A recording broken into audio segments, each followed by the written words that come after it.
Hi, I'm Will Weber, the instructor for this Math 142 class.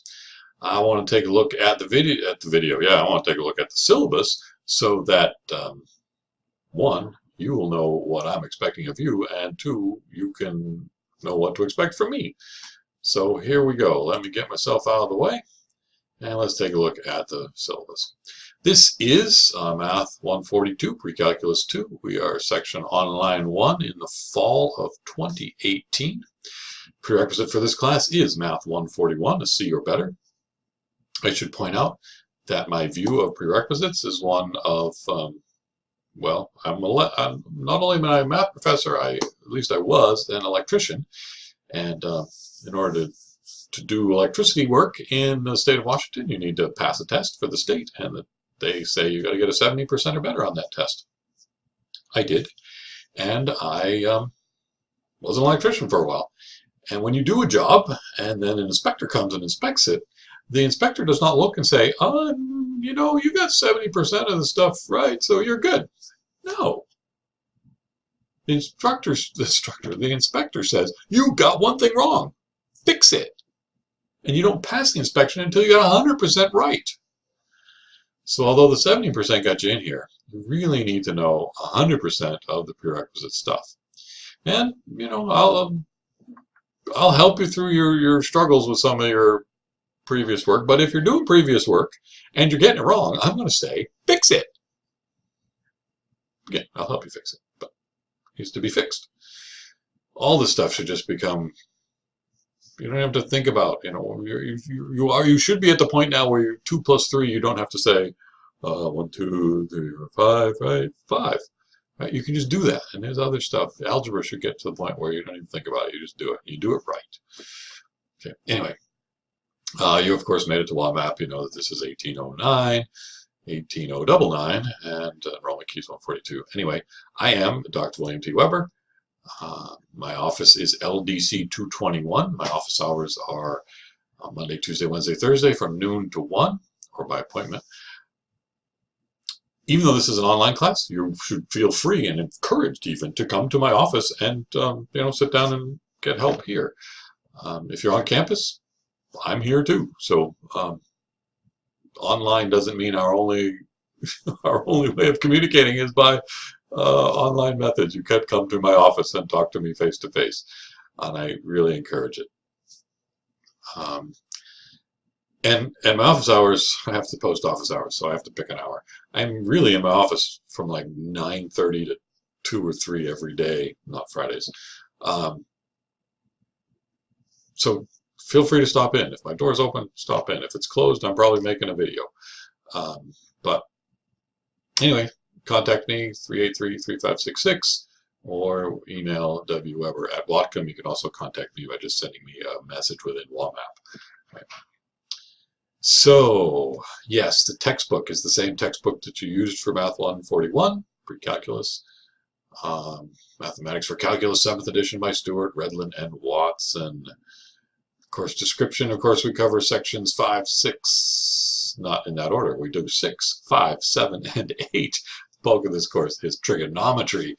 We do a little bit of polar coordinates and parametric equations at the end of the quarter. Right? Here's a list of outcomes. These are the things that the Math department has said that we expect you to be able to do by the time you get done with the Math 142 class. So when you're studying for quizzes and tests and you look for things that you think you want to know what I think is important, this is a good list to look at. Of course, these outcomes fall within a bunch of core learning abilities that the college has identified. This class looks at quantitative literacy. I don't look at it as I'm trying to determine whether you're quantitatively literate or not. You had to have some quantitative literacy to get here. I'm just enhancing such literacy. All right, I need to give you a grade at the end of this quarter, so I need to base it on something. There's homework, there's discussions, there's quizzes, there's a midterm, there's finals, all these things. All right, so let's go through what they are. The homework, there's 2 types of homework. Within the WAMAP page itself, there is practice problems. These problems are graded automatically. You can try them as many times as you want, just a bunch of problems for practice. Likewise, in the textbook, there's a bunch of problems. If this was a face-to-face class, this list right here is a list of homeworks I would assign you to do for that face-to-face Math 142 class. So section 6.1, you should do problems that are of the form 2n plus 1. This is sequence notation. Think of n as an integer, like 0, 1, 2, 3, whatever, right? So if you take an integer and multiply it by 2, now you've got an even integer. If you add 1, you've got an odd integer. So 2n plus 1 is sequence notation way of saying do the odds, right? I think there might even be a 4n plus 1 in here, right? 4n plus 1 is 1 more than the multiples of 4. Those are actually every other odd. Anyway, on this less than 99, it's like keep going until you get to 98, right? That's the last one you do right here, 73, you can stop. So each section, there's a bunch of problems in the book. Homework is not actually part of your grade, but I think it's the most important thing for you to do in order to get a good grade. If you think of anything you do and do well, I'm guessing you've done a lot of practice. Do you ride a skateboard? Do you juggle? Do you pole vault? Do you sing? Do you play the piano? Do you knit? I don't know. What is it that you do and you do really well? You've probably practiced a lot. Math is no different. You want to be good at math, you got to practice math. And the way you practice is you do problems. You do a bunch. You do, and then you ask questions and you fix the things you've done wrong, and then you try some more. Right? So there's a whole bunch of problems for you to do. I would request that you do them and you ask about them. Okay. When you have questions, then you're going to go to the discussion in each week and ask your questions about that stuff that you've been working on. I will answer questions. You should be answering other people's questions. Other people can be answering your questions. Each week, you are required to contribute in a substantial way to the discussion. What do I mean by substantial way? Asking a question is substantial. Answering a question is substantial. Just saying, hey, yeah, I have that same question. That's not substantial. Or saying, hey, thanks for that. That's not substantial. You need to do something helpful. Maybe everyone's questions are answered and you don't know what to do, so you could say, hey, here's a problem I worked. Here's my work. Here's what I did. Here's how I did. I thought it came out pretty well. Some people will say, hey, here's this video I found that really helped me through this stuff. So they post a video. But you got to do something. Most people will just have questions and they ask a question and they'll answer other people's question, and the discussions get pretty lively, working on problems and trying to figure out what to do. So please do those discussions. It says there's 12 discussions. One of them is in week 0. It's the introduce yourself. And then each week there's a discussion for 11 weeks. Quizzes. All right, there's each week there's a quiz. It appears on Wednesday. It's due on Sunday night at midnight. There's no time limit, as in you can start it. I mean, there's no time limit other than it's due at a particular time. But you can get started, walk away from it, come back to it. Usually I set it up so that each question you can try 3 times. Yeah. Anyway, they're there every week. The discussions, you should be working with other people and asking questions. The quizzes, by yourself. Do the quizzes by yourself. No help.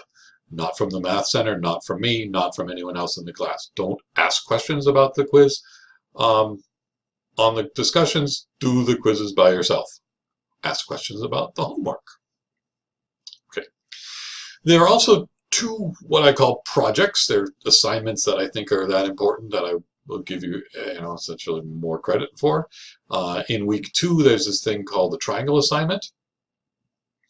It's within the content block of week 2. You should do that. And there's a parametric doodling assignment all the way towards the end of the quarter in week 10 about using parametric equations. Anyway, each of those is 5% of your grade. So the quizzes were 30% and the projects each are 5, so that's a total of 10 there. So we're up to 40%. There's 60% left. And that comes in the midterm and the final. 30% for the midterm, 30% for the final. These are 2 exams that are proctored.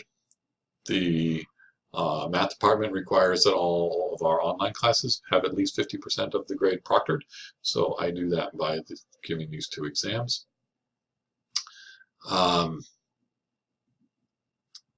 So on November 1 is the midterm and December 12 is the final.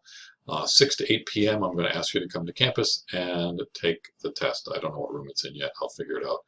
Post that at some point.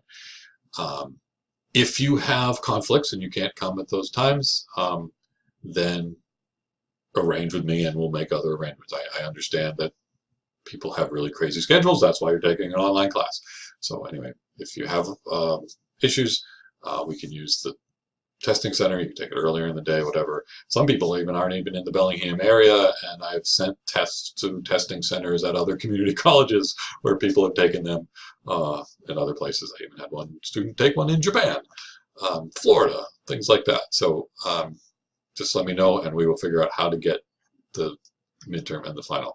I should point out that each of these two exams is just 1/2 of the quarter, so the final is not comprehensive. It's just a second half test. Okay, not to say you don't need to know the stuff from the first part to do the second part, but it's not a comprehensive final. In each one of those, you're allowed a sheet of notes, 8.5 inches by 11 inches. You should bring your photo ID to the exam. Yes. If you have to make alternate arrangements, do it in advance. If you just don't show up and then come back to me afterwards, it's like, no, you missed it. Okay, make the arrangements in advance if you need to do something other than take it on that night. Anyway, the grades are your standard 90, 80, 70, ABC, and so on. I am going to stop the video right here and talk about the rest of it in the next video.